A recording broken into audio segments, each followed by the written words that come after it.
I'm L1, my brother Watt Slice, my brother Just P, Peace. That's good. and we got a special guest with us from Oakland, out of all tribe Zulus, and as well as the Panther Cubs. We got Ras Ceylon. Big salute, big Salute, salute, respect. peace, peace to the family. Yeah, Peace. peace, big salute, man. Big Little love, big correction. respect. Technically, Calafia Zulus. You know what I mean? Oh, Technically, I'm sorry. Yeah, pardon self. I said all yeah. tribes That's the because Bay you know Area. what I They out mean, of San because Francisco. they from the Bay. That's That's right. I fam stand. too, though. That's fam too. You know what I mean? But Indeed. Yeah, yeah. I stand technically, corrected. yeah, all good. Last man gonna get on me for that. My apologies. You know what I mean? Word, word. We're gonna get into this. Big respect to Calafia Zulus. Right You know what on. I mean? And as well as Word. all tribes. You know what I'm Facts. saying? Word. That's family. And the whole Zulu family in general. You know what I No doubt. mean? No doubt. Or all the Word. chapters, all the good brothers and sisters. Yeah, man. Speaking of last man, real quick, last man, we're gonna put you on the spot. We need you on here ASAP. You Come know what I'm on. saying? Word. For real, we wanna get in touch with your story and all of that and speak on it. But we're real honored to have you on, my brother, for real. You're doing the work in hip hop, you're doing the work in the community, and we really respect what you're doing. You know what I'm saying? So, Thanks. with that being said, please tell us about yourself. You from Oakland.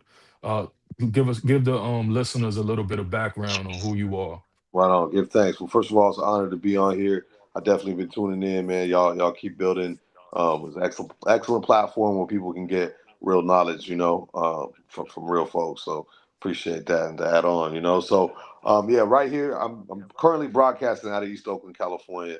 In the Bay Area, Northern California. But I've been in here for over 25 years. But I was born and raised out in Southern California. So speaking of Last Man, we kind of grew up in the same area.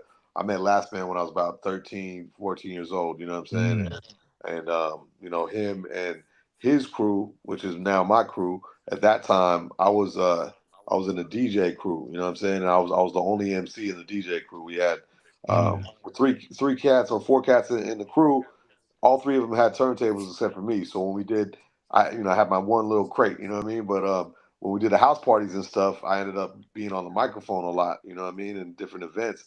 And so this is, early '90s, mid '90s. So at that time, if you're gonna get through, and especially the West Coast, we were all about freestyle battling, coming mm, off the top of the dome and going at it, you know what I mean? And so that's what it was. And actually, that's where I had bumped into Last Man because he's a freestyle legend from Southern Cali, LA area. You know what I mean?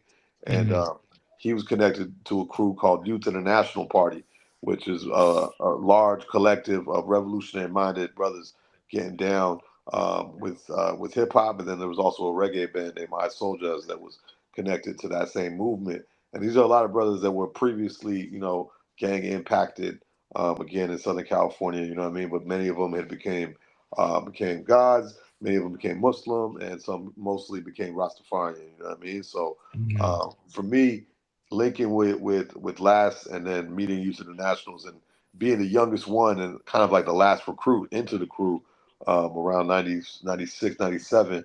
That was very life changing. You know what I mean? Because up until that point, I was kind of, I started making music a little bit, like 4 tracks, and doing a lot of freestyle battles and stuff like that. But it was then where I saw the seriousness of like actually creating music. It was back then we had to put money together to go into a rock and roll studio. You know what I mean, and record on the mm, reel to reels. Way before Pro Tools or any home studio. The home studio was the 4 track, the dirty little 4 track. You know what I'm saying? And so, mm, yeah, man, it was a blessing though to growing up in that era and being kind of a youngster really, and going out. We was doing shows. We was opening up for everyone that became big. Names like Jurassic 5 and Dilated People. You know what I mean? These family, folks, family. yeah, those are the folks that in that era, Black Eyed Peas, even like they were all in our Hmm. same circumference. We were just them dudes from Santa Ana, from Orange County, and had to really kind of prove it, and so it was a blessing, man. And again, with the name, if you look at a Youth International Party, and also Ross Youth International was kind of the collective, so it was folks from all over. You know what I mean? And for me, that really was a blessing as well because my heritage is tied into my title and my name. You know what I mean? Like it's Hmm. right there, Ceylon. My first MC name was MC Matrix. And again, this is the early mid '90s, so that's before the Matrix movie. You know what I'm saying? It was actually inspired by Transformers, the movie, The Matrix and Leadership. You know what I'm saying? But MC Matrix. Wow. But then when I linked Youth Internationals, I was like, nah. One day I was in the studio with June 22, who's still to this day my graphic designer, and down with Calafia Zulu's part of our crew. And I seen he had something that had CEYLON written on it. You know what I mean? And I was like, man, I like how that looked, even to write it. You know what I'm saying? It was like, oh, that'll work. And plus, it fit within the context of the crew because you got brothers from, Puerto Rican brothers, Asian brothers, Mexican, indigenous, black, everybody. You know what I mean? We were all together, and so yeah, man, it was a very inspirational time, and it definitely had me not focused in school. I was all about music. Like literally the night before I graduated high school, we rocked it, the spot in Hollywood. And, I had all my family coming out, my stepbrothers, all that partying until 2 in the morning. I'm over here falling asleep at my high school graduation ceremony. But I put out a cassette tape back then in high school as well, and that's my debut album. It's called The First Lesson. I had DJ Exile from Blue and Exile. He was part of our collective as well. Shout out to Aloe Black. They had a group called Eminem back then. But even on my debut cassette tape, Exile's doing the scratches. He's rapping on there. You know what I mean? And So, Zaire Black is on there, which is also part of our crew. So I had put out an album, and back then in the West Coast, it was all about what we would call the dirt hustle.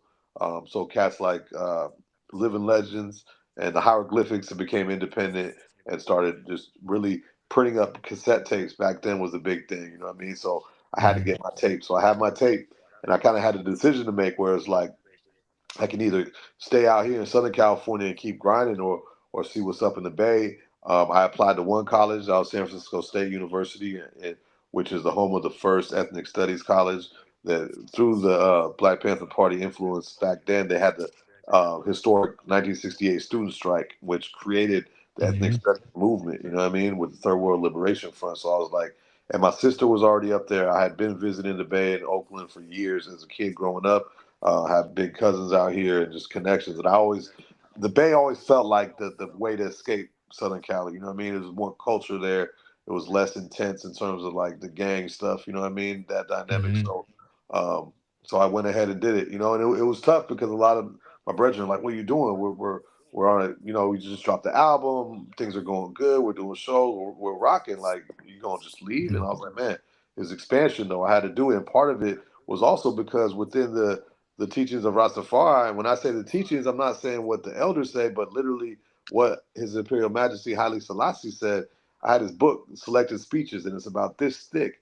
And half of his speeches, he's literally talking about the value of education and how important education is. And so I was like, all right, well, my brethren is saying, don't go to Babylon University, but the king is saying, this is the way. You know what I mean? So I was like, let me just go ahead and do that. And so I came to the Bay. Um, and continued to make music. I was selling my tape, and kind of got connected with the Bay Area underground. And it was at that time where I got into which my current professional field is as an educator. And it all started with working at an after school program. And they're like, I'm 18 years old. This is like 98, 99. They're asking, what can I do for the youth? And what can you teach them? I was like, I could teach them how to write a 16-bar verse. You know what I mean? I could teach them some hip hop history. And at that time, hip hop ed wasn't a whole field the way it's established now. So it was kind of pioneering on some levels. I didn't realize that until much later. But that also made me think like, dang, like I was never a good student. I always got in trouble, but now I found myself relating to those quote unquote challenge students. You know what I mean? And those are the ones that I was able to connect with and give them tools. And I'm real proud to say to this day, I have several of my former students who literally their life is music. You know what I mean? They live like different things, whether it's production or being an artist. There's a lot of them, especially here in Oakland, man. There's so much talent, right? And so that was part of it, man. I basically started working with the youth while I was in college and continued to do that, putting out music, man. And that's kind of the beginning. That's kind of the origin story a little bit. no doubt, no doubt. That's dope. hmm But yeah, so that's then after that, I dropped this CD right here, which if you go on eBay, you can find it for like $70, man. Believe it or not, but it's out of print. This is called the College Graduate, right? And lessons 1999 2004. So I dropped this joint. Last Man's on here on a couple songs. And you can find this streaming as well. But we dropped that in 2004. It sold about 10,000 copies out the trunk. You know what I mean? And That's what's up. which caught the attention of a label called Throwback Records. Um, and part of the reason why I called it the college graduate, by the way, was at the time the college dropout came out, and all the youth in Hmm. Oakland were like, that's it. I'm gonna be a rapper like Kanye. I'm gonna drop out of school. Woo, woo. I was like, wait, hold on. Like, look what I did while I was in college. You know what I'm saying? And Right. um, so the hustle of really pressing up this CD and flooding it all over Cali, man, the underground especially. It opened the eyes of a record label down in Southern Cali called Throwback Records, and I ended up working with them for some time. And they're the ones I released my 2008 album with, called Scientific Nonfiction, which was like my first official full length album and whatnot. And that had I had Tragedy Gaddafi on it back then, and me and him went on to work together a lot. We put out the EP in 2018 of Full Metal Jacket, but we have a lot of music literally from 2006 on, you know what I mean? And then just One of continue. Watt's favorites. Hold on, Word. One of that's Watt's. you? Full Metal Jackets is you? Oh, yes, sir. Yes, sir. You know that album? Oh, that's crazy. Yeah. Yeah, yeah. Yo, Trav Word. is one of my favorite rappers. Come Trav, on, Trav man. Hmm. is The Trav in my Falmouth. top five. Yeah, Word. he's in my top five. When it Yeah, comes he's in to my top five. influence, I mean, come on. Yeah, Like, he's the one that was there from Juice Crew era to the, I've right, been saying that. Been era, saying that. all them eras, yeah, man. He was right there. yeah, Yeah. That's Big yeah. Bro, man. He took me all through QB and LIC, man. Word. Yeah, Yeah, I we've had think good times. he probably, yeah. Trav is a dope dude. So, Trav is dope. so we were talking earlier off camera about the Jacket Full of Metals album with Timbo. So Right, right. that was the follow up. Same producer, Dawid Justice, who also is part of me and Last Man's crew. Grew up with us Youth Internationals. He's a producer. So me and him did the EP with Traj, Jacket, Full Metal Jacket, right? And Hmm. then we lived with Timbo later on, and because they had a connection through Black Market Militia, Black market. Right, Hmm. right, right. right? Right. So then this became a spin-off kind of that with the same producer, but now That this is makes sense. Jacket Full of Metals. That's why Right, Frontline Generals is me, Trad, and Timbo King. That was the first single from that album. You know what I mean? So I right. definitely That's dope. spent a lot of time in New York, visiting. But that actually, timeline wise, I think we're going pretty good right here. And so like around 2012 is when I moved to Sri Lanka, right? And so if Mm. anybody, for the listeners, if you know about the island of Sri Lanka, it was colonized first by the Portuguese in 1505, then by the Dutch in 1678, and then the British in 1795, all the way to so-called independence in 1948, right? So my last name is Portuguese to this day, but I'm not, obviously from Portugal. You feel me? That's that's Right. the that's the colonial thing. Same way, indigenous Mm. Americans got the so-called slave master last names and things. But Right. uh, um, fast forward 1983 to 2009, there was a civil war in Sri Lanka. It's a brutal civil war, hundreds of thousands of people killed. And so my whole life visiting the island, I experienced the civil war firsthand, from things like curfews in the streets and bombs going off, and you know what I mean, just crazy stuff. So in 2009, the war, quote unquote, ended, and it was very shady the way the Sri Lankan government ended the war. You know what I mean? To this day, there's still, there's war crimes that are not settled.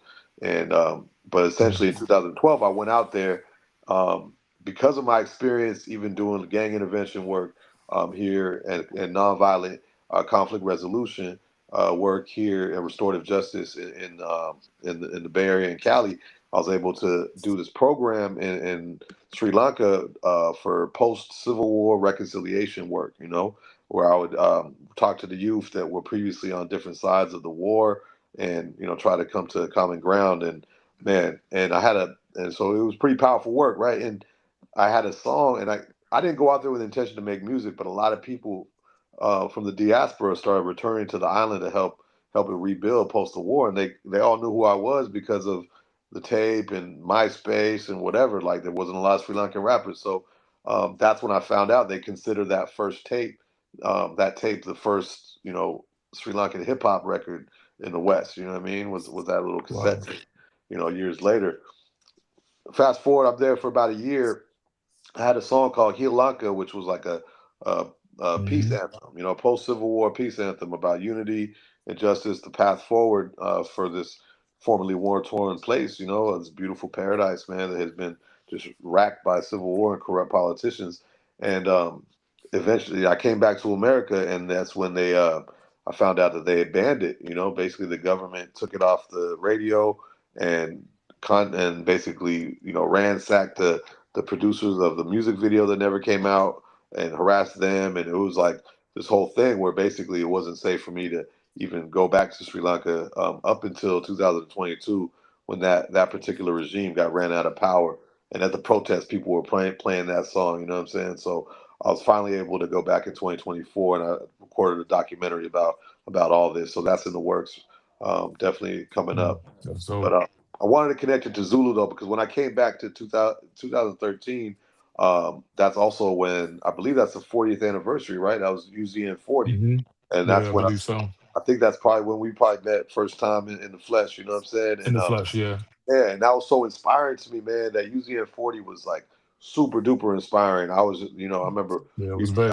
you know, performing out there, performing in the Johnson Community Center. You know what I mean? Out there in East Harlem, man. It was just beautiful, you know, and that's kind of when I took on more responsibilities in terms of being the minister of information for Calafia Zulus, you know, and even the foundation. Last man could talk about it on his piece, but the whole reason why Calafia Zulus was created for Southern California was due to some of the, you know, kind of misorganization that was happening in terms of the way Zulu was being represented in Southern California. You know what I mean?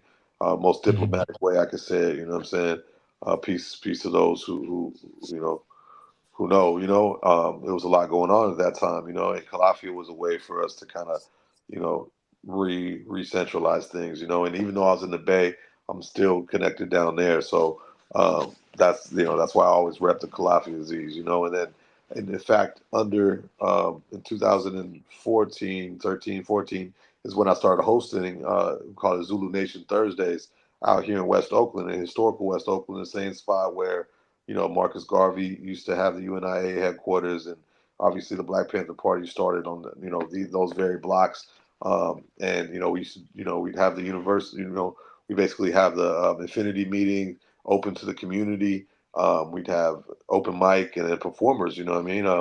All kinds of brothers would come in and ancestors and come bless the place, man. And it was under the banner of UZN. You know what I'm saying? And part of the deal is back then, you know, I usually use the I usually use the term Lance Taylor. You know what I mean? To be honest, when I talk about bruh, but like it was Lance Taylor that put me kind of in charge of doing that in the Bay. You know what I mean? And connected me to certain other brothers. You know, peace to my brother Ferragamo, who I'm about to go fly out and see tomorrow in Vegas. You know, Ferragamo's out of Cream City, Milwaukee. You know what I mean? And yeah, we me, him, and Last Man and King Kamanzi also out of Milwaukee made a whole album and stuff. It never came out, but that was also around that same time. You know what I mean? And then it was just cold because obviously 2014, 15, boom. Next thing you know, the scandals out there, Hmm. right? And so, you know, as we've talked about before, you know, we represent the union, and we represent truth, and we stand in solidarity with all victims. You know what I mean? Of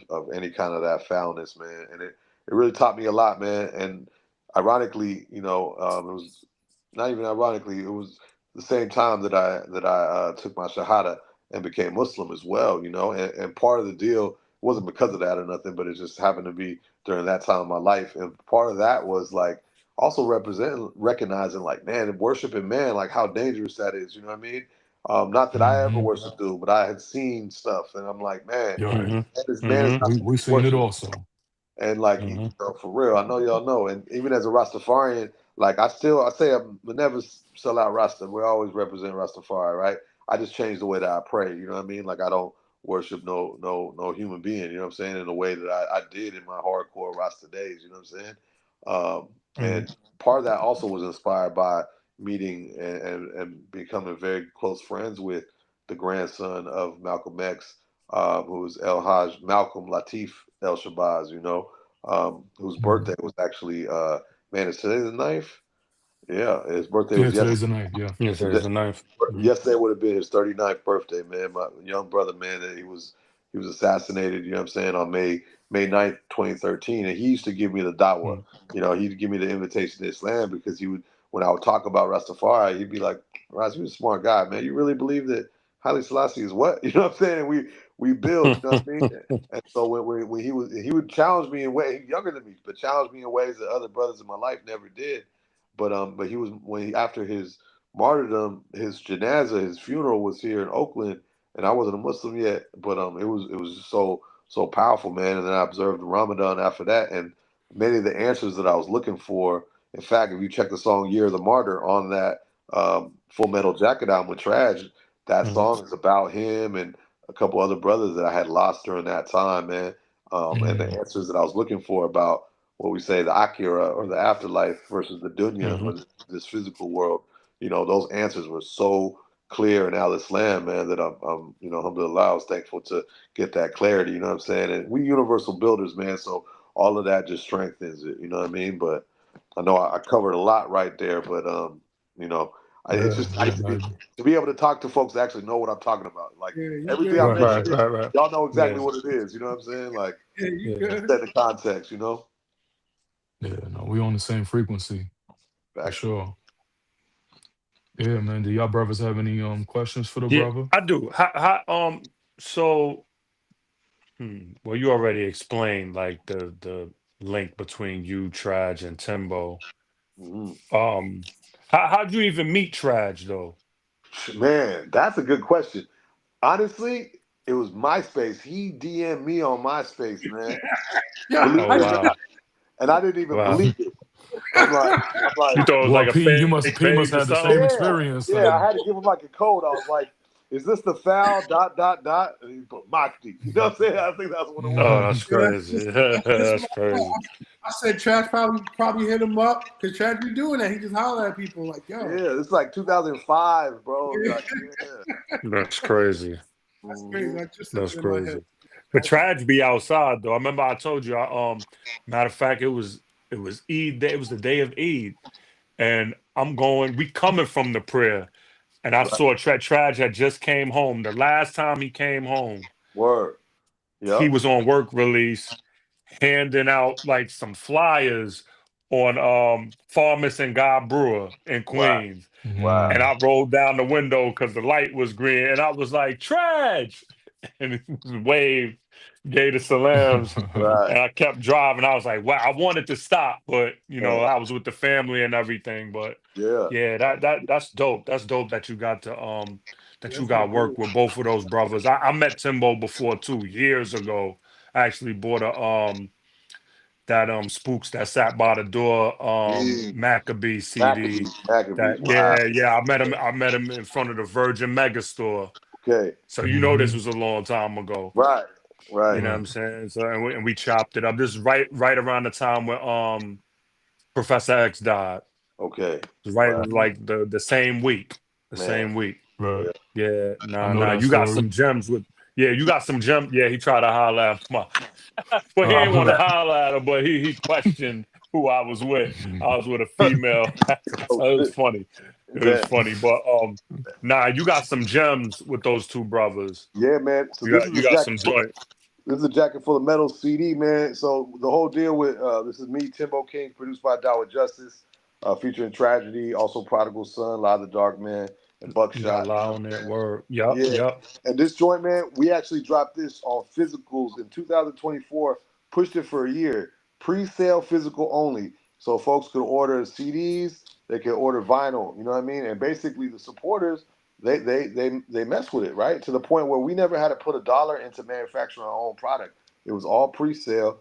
The fans around the world, ordering what they do, which gave us the funds to be able to print them out and ship them out. And it ain't like we did crazy numbers, but we waited a whole entire year, dropped visuals. We dropped 7 visuals from this album, right? And then only this last May 2025 did we release it to the pirates, the streamers. You know what I'm saying? To To the streamers. the Apple, the Spotify, the straight pirates. You know what I'm saying? And let them Right. run with it. You know what I mean? But it's just a trip to like go back to thinking about the early 2000s when selling product was really the thing. To the stories you Yeah. saying, with Mm-hmm. Timbo out there, we still on it. Like that was part of his idea as well. And Yeah. I know Prodigal had give me that advice as well, man. Because Peace to Peace Son, man, it's a trip. He's on my new album. The last song that I recorded for my new album was me and Prodigal, and on that record, man, I said, being across the globe, freedom fighting like Assad taught us. It's our duty to win. Nothing to lose but change, so never give in, right? And then she transitioned 3 days later, bro. You know what I'm saying? It, Crazy. it was crazy. And so Crazy. yeah, that's life's a blessing. That's me and Prodigal. We got a lot of music as well. I was able to really connect with him, and it was about 2021. Him and Power and my man Cruz and Tyrese from Park Hill. They had Park Hill Clothing. They had a pop up shop in Mm. San Francisco. It's basically a Woo Wear Park Hill pop up shop, man. And it happened to be in December when I'm basically like, because as an educator, man, with those 2 weeks in December, that 1 week in November, Right. those are our Mm-hmm. breaks. Maybe a month in the summer, whatever we can wiggle. And then so I ended up essentially like I had linked with Prodigal because he'd been in LA for quite some time. We had linked before, but it had been like over a decade or whatever. So we reconnected there.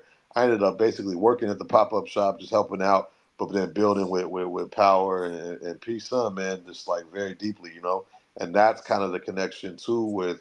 And then I went to New York during that same time, and that's when I linked Timbo. And I'm rocking all this brand new Woo Wear stuff at a Czarface show, and with Timbo and Carlton Fisk and Street Life were opening, and everyone's tripping because they that they hadn't seen that gear yet. You know what I mean? And it was crazy because then me and Tim got in the lab out there in New York right away, and then I came back, and basically, man, since then it's just been on and popping, like in terms of the Killer Bees work. It really is a family, man, and you already know. I know Just P.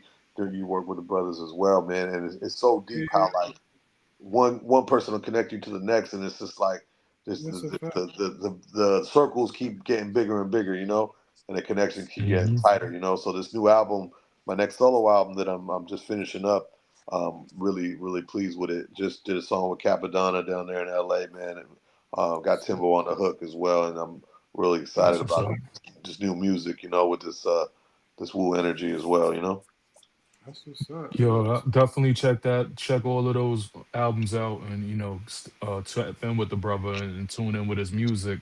Before we Yeah. let you go, I wanted to just ask you, and we would love to bring you back on and talk a little bit more about your influences, not in hip hop, but like for your community work and your revolutionary Let's work. let's get into that right But now. We got time. Yeah, let's okay, can I all get right, to that yeah. real So, quick. yeah. I got time, brother. I just wanted to see, because I know you pressed for time, but True, true. But this is you know, important, though. It's important because that's one part of the story I kind of haven't really touched on. Is like to me, at this time of my life, man, when it comes to political leadership and like I got one person that I really tap in with the most, man, and that's Chairman Fred Hampton Jr., who Done. is the chairman of the Black Panther Party Cubs. And man, the work that I've been able to do with the chairman has been phenomenal. I was just out there this past August 30th for what would have been his father's 77th birthday, where we had a street sign put right where he was assassinated. And previously, a Mm. previous mayor had said there'll never be a Chairman Fred's Hampton Street sign in Chicago, not on my watch. You know what I mean? And boom, we got it. And then even the film Judas and the Black Messiah, which is a much watch for everybody. I was able to help mhm, out behind the scenes of that film. Helped out with the Hampton House, which is the house that Chairman Fred Sr. grew up in Maywood, which is right next to the West Side of Chicago, and help preserve it and turn it into a historical landmark and a museum, and a base of operations for the Black Panther Party Cubs.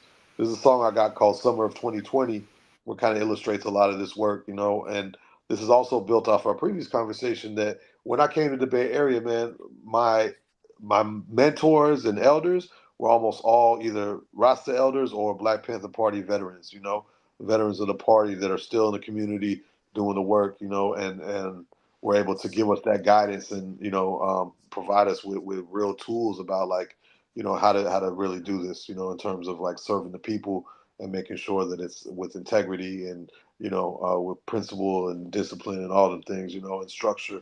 so important, you know. And so that's definitely, you know, I'll say Chairman Fred Hampton is a huge influence, senior and junior, you know what I'm saying? And Mhm. then also, you know, in the '90s, man, when me and Last Man's Crew, Youth Internationals, when we get down, we'd always play one artist's record besides our own as we're getting off the stage, and it happened to be Sizzla Kalonji, you know what I mean? And literally, I just had Sizzla's father staying at my house right here in Oakland for the past couple of days. He just returned home to Jamaica, and like that's family, you know what I mean? So I spend a lot of time in Jamaica, and when I'm there, I'm only in one place, and that's 40 Augusttown Road, Kingston 7, and that's known as Judgment Yard, you know, which is the home of Sizzla Kalonji, helping him with the Sizzla Youth Foundation. We've done a lot of, you know, youth work, back to school giveaways, and just all kinds of education work for the youth out there in Kingston and all over Jamaica, man. And I got a song and a video we recorded called "Prayers Up." You can check out as Mhm. well with me and Sizzla. And so that's when it comes to that, like that's what I represent. I represent Judgment Yard. I represent Black Panther Party Cubs. You know, to the fullest. You know, and now you know humbly the Wu Killer Bees. But yeah, when it comes to that influence as a kid, it's just a trip because I was listening to nothing but Wu and Sizzla, you know what I mean? Who now happen to be like my Mm. brethren on both sides. So like it is pretty mind blowing, you know That's what I mean? dope.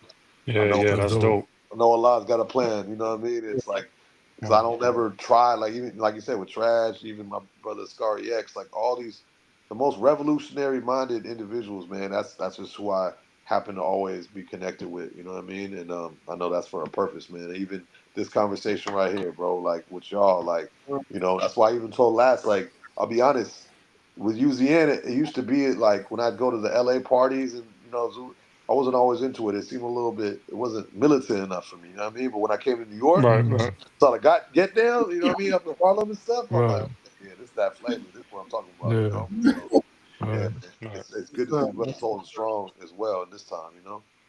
But yeah, those Yeah. are some of my influences. We always say, even the Black Panther Party Cub says the great grandchildren of Garvey, the offsprings of Malcolm, and the ideological Cubs of Panthers. Because a lot of times when people hear Black Panther Party Cubs, they just assume, okay, that means your parents were Panthers, right? And yes, that may be the case. But this organization is about being the ideological Cubs of the Panthers. You know what I mean? And that's different. And Mm. so when people say, "Oh, you know, you work with Black Panthers or you're a Black Panther," we want to be clear that the Black Panther Party was politically, was militarily defeated by the U.S. government. You know what I mean?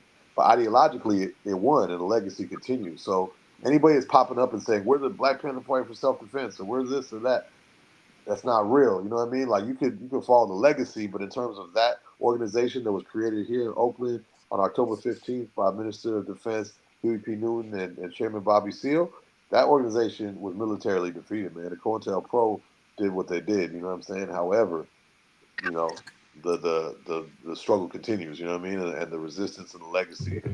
lives on. Indeed. Man, Right. man, that it's a lot, man. And I want to thank you for giving us your energy and the wisdom. You know what I mean? Because I knew what the Panther Cubs were, but you just broke it down even a little bit deeper than Right what on. Right. I had thought it to be. You know what I mean?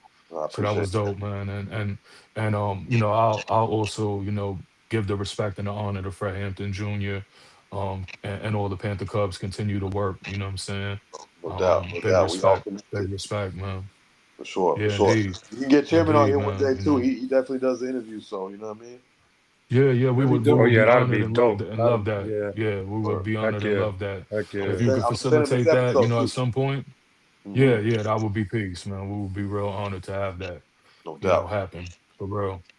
All right, my brother. Well, maybe we can get you back on with Last Man, and we could talk a little bit more about the history of Yeah. Calafia Zulu and go forward with y'all brotherhood and continue on the story. No doubt. No doubt. And you know, But no. I'm gonna be in NYC sooner or later, man. So I definitely tap in Okay. when I touch down again. Yeah. Yeah, this time, Yeah. inshallah, I'm gonna make Right. the time for you and we're gonna get together. Yeah. You know what I'm saying? And yo, whenever you drop projects, man, know this is your platform right here with us. You know what I'm saying? Like it's for the Zulus to promote all of y'all Absolutely. work, our work, you know what I'm saying? Yeah, yeah. We're one big, huge family, big collective. So whatever you got going on, any announcements, whatever you want, our platform is your platform. I appreciate You know that, what I man. No mean? doubt. Just No keep doubt. that in Right. mind always. Yeah, For right on. real. Right. Yeah, man. Big respect, comrade. Big respect, to all you and your loved ones, man. For sure, for And sure. inshallah, we'll be together in the flesh. You know what I'm saying, to build, and Yes, then indeed. on here as well, when possible. Right on. No doubt, Uh, man. Peace and yeah, blessings to man. y'all, man. Peace and Revolutionary Rock, love. honor and respect. Peace. Peace, Word. peace. Peace.